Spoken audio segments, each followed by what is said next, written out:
Ganesh Iyer. The strength of a bullet. The strength of a bullet, Ganesh Iyer.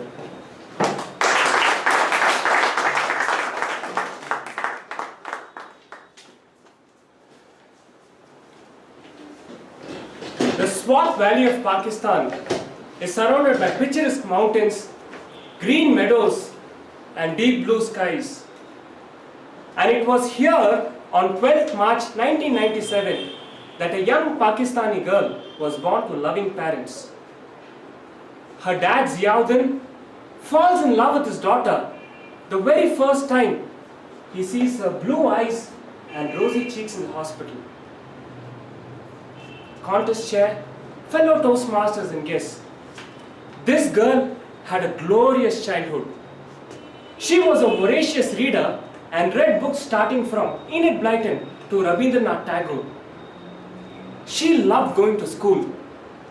Science was her favorite subject, and one day she dreamt of empowering children through education. When she turned 13, the serpent entered the garden of Swat. The Taliban took control of this region. These extremists laid down many laws, and one of them was to ban girls from going to school. Every night at 8 o'clock, the Taliban commander issued death threats. Any girl child going to school will be beheaded at the main square. This would send chills down the spine of Ziauddin, who feared for the life of his little daughter. But this little girl was livid. How dare they take away my basic right to education? Education is my life's purpose, and nothing can stop me from pursuing this goal. She would tell her dad. It's okay, sweetheart. Her father would try to pacify her. The Taliban then bombed the school and destroyed the infrastructure. Many of this little girl's teachers and students stopped coming to school. To vent her frustration, she began a blog under the pseudonym Gomakaya with the BBC Urdu service, and would vent her frustration there.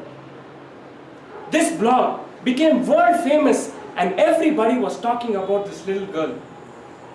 She was soon awarded the International Peace Prize by South African activist Desmond Tutu. And this person whom I am talking about is Malala Yousafzai. The fame, however, worked as a double-edged sword. With the Taliban finding out that the person behind Gomakaya was indeed Malala, these commanders were livid at the defiance of this little girl and issued a fatwa against her. Every day, there used to be threats slipped under her door, and there used to be blank phone calls in the middle of the night. Malala's father Ziauddin would tremble at this and hold his daughter tight. Education is my life's purpose, and nothing can stop me from pursuing this goal, she would tell her dad, defiantly. On October 9th, 2012, Malala Yousafzai got into the school bus after her exams, and then a masked gunman storms the bus, points the gun and shouts, "Which one of you is Malala?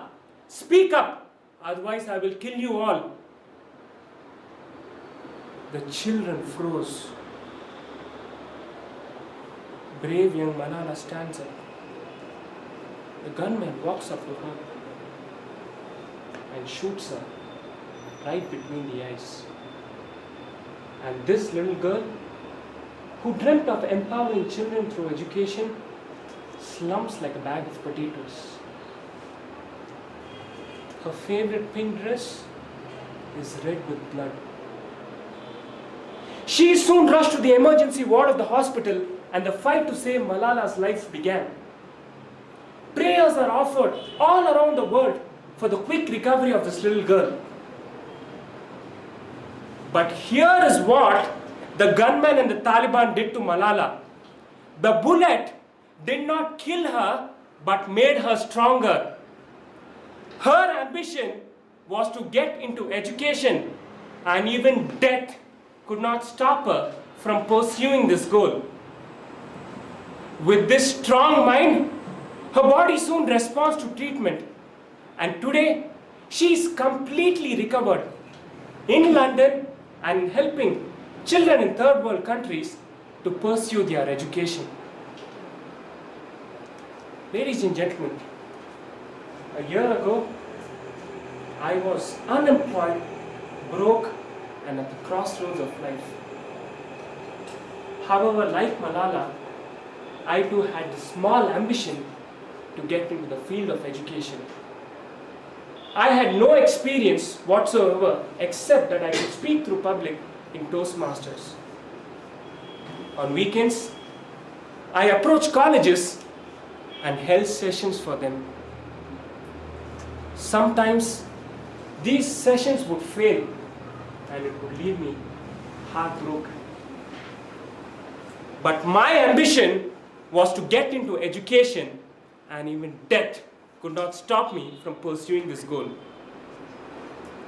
Time progressed, and today I work for a corporate training company, and on weekends I go to college to empower the youth to pursue their dreams.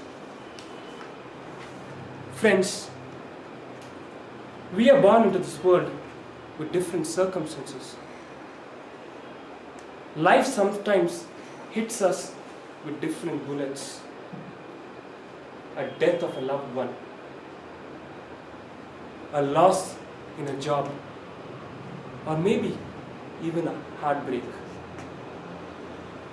These bullets sometimes hit us so hard, like Malala, that causes us to slump on the floor and scream, "I can't take it anymore." However, there is this spirit within us that gives us the strength, lifts us from any hit or any bullet, and gives us the voice to scream back, "I can do it."